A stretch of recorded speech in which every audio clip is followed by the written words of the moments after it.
চিংড়ি মাছ দিয়ে মোচা ঘন্ট। চলো দেরি না করে রেসিপিটা শেয়ার করে ফেলি তোমাদের সাথে।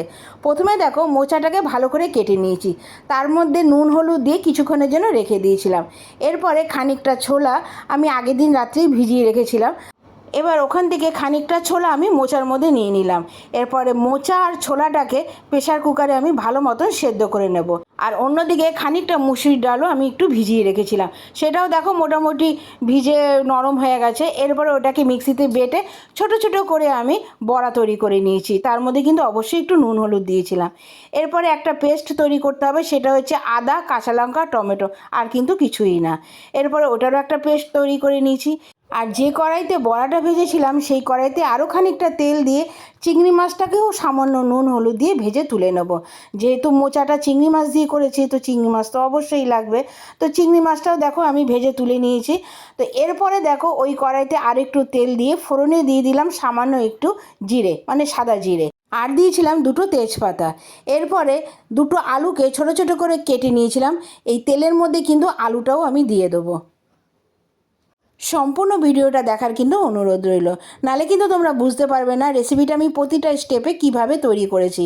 তো অবশ্যই হয়তো তোমরা বাড়িতেও তৈরি করেছো এইভাবে রেসিপি, তবুও আমার রেসিপিটা একবার দেখার অনুরোধ রইল। এরপরে মোটামুটি আলুটা যখন একটু লাল লাল করে ভাজা হয়ে যাবে, তার মধ্যে কয়েকটা মশলা দেবো, বেশি কিছু না, সামান্য একটু নুন, হলুদ, জিরে গুঁড়ো আর ধনে গুঁড়ো, এ কয়টা জিনিসই কিন্তু আমি এর মধ্যে দিয়েছি।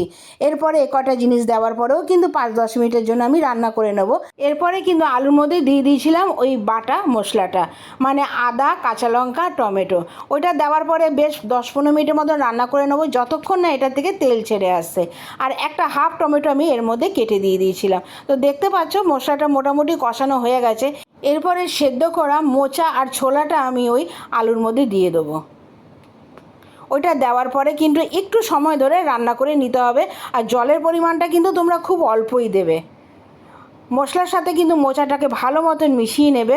মেশানো হয়ে গেলে কিন্তু তারপরে আমি দিয়ে দিয়েছি এর মধ্যে প্রথমে চিংড়ি মাছটা। বড়াটা কিন্তু প্রথমে দেবে না, চিংড়ি মাছটা দিয়ে কিন্তু খানিকক্ষণ রান্না করে নেবে, তারপরে দিয়ে দেবে পরিমাণ মতন জল। আর অবশ্যই তোমাদেরকে আরেকটা কথা বলছি, তোমরা যদি এটা নিরামিষ করতে চাও তাহলে কিন্তু তোমরা এই রেসিপির থেকে চিংড়ি মাছটাকে বাদ দিয়ে দেবে, তাহলেই কিন্তু এটা একটা সম্পূর্ণ নিরামিষ রেসিপি হয়ে যাবে। এরপরে আমি দিয়ে দেবো ভেজে রাখা বড়াগুলো।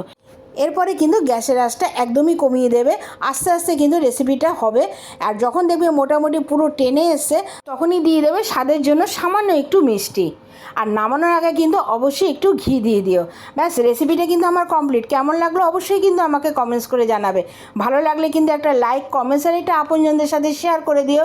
আর তোমরা যদি রেসিপিটা ফেসবুক থেকে দেখে থাকো তাহলে অবশ্যই ফলো করে দিও। আর যদি ইউটিউব থেকে দেখে থাকো তাহলে কিন্তু আমার চ্যানেলটা সাবস্ক্রাইব করে দিয়ে বেল বাটনটা টিপে দিও, যাতে এরকম নিত্য নতুন রেসিপি যখনই আমি শেয়ার করব তার নোটিফিকেশান সবার আগে তোমাদের কাছে পৌঁছে যায়। তাহলে আবার আসবো একটা নতুন রেসিপির সঙ্গে। এখনের জন্য টাটা।